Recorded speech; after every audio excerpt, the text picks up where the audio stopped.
Някои хора, освен за забавление и работа, използват интернет пространството за корисни цели.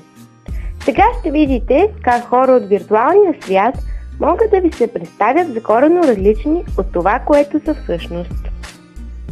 Представям ви едно 15-годишно момиче. Тя се запознава с момче, което се представя за 16 годишен, но всъщност е много по-възрастен.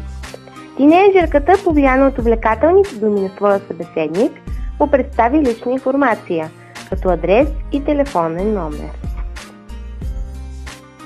След известно време, двамата започват да провеждат разговори помежду си, но момчето настоява да се срещнат.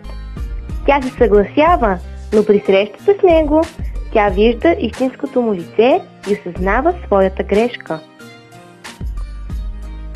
Изводът от всичко това е да бъдем много внимателни, когато общуваме с непознати и да не представяме лични данни пред чужди хора.